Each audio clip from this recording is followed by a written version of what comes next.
दोस्तों, महाभारत ग्रंथ में आपको एक से बढ़कर एक अजीब, अनोखी और रोचक कहानी सुनने को मिलती है। और ऐसी ही एक अनोखी कहानी है ऋषि पराशर और सत्यवती की। दोस्तों, ऋषि पराशर एक विद्वान और सिद्ध ऋषि थे जिनका आश्रम जमुना नदी के किनारे था। वो प्राय धीवर नाम के एक मछुआरे की नाव में बैठकर नदी पार किया करते थे। एक दिन धीवर की तबीयत खराब होने के कारण उसकी नाव उसकी पुत्री सत्यवती चला रही थी। हमेशा की तरह नदी पार करने के लिए ऋषि सत्यवती की नाव में बैठ गए, परंतु वो सत्यवती की सुंदरता को देखकर काफी ज्यादा मोहित हो गए और उनके मन में सत्यवती के प्रति आकर्षण उत्पन्न हो गया और उन्होंने सत्यवती से कुछ समय उनके साथ बिताने का अनुरोध किया। हालांकि शुरुआत में सत्यवती ने इसके लिए साफ मना कर दिया, पर ऋषि के बार बार कहने पर उन्हें लगा कि ऋषि कहीं क्रोधित ना हो जाएं और उसे श्राप ना दे दें। वो तैयार हो गईं, पर इसके लिए उन्होंने 3 शर्तें ऋषि के सामने रखी, जिसमें से पहली शर्त थी कि जब वो दोनों समागम करें तो कोई भी उन्हें ऐसा करते हुए ना देखे।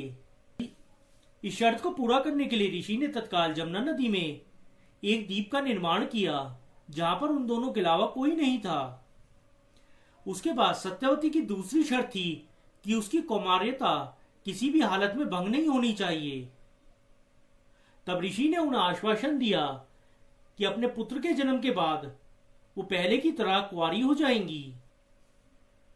और इसके बाद सत्यवती की तीसरी शर्त थी कि ऋषि को उनके शरीर में आने वाली मछली जैसी दुर्गंध को दूर करना होगा, तभी वो उनके साथ समागम करेंगी।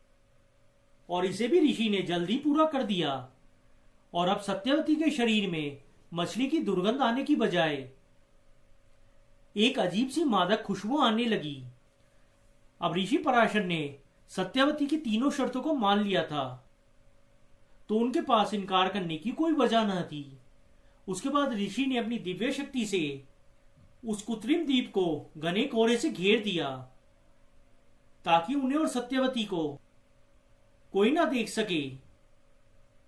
कुछ दिनों तक सत्यवती के साथ रहने के बाद ऋषि पराशर वहां से चले गए। उनके इस प्रेम प्रसंग से एक दिव्य बालक का जन्म हुआ जिन्हें महर्षि वेदव्यास कहा गया।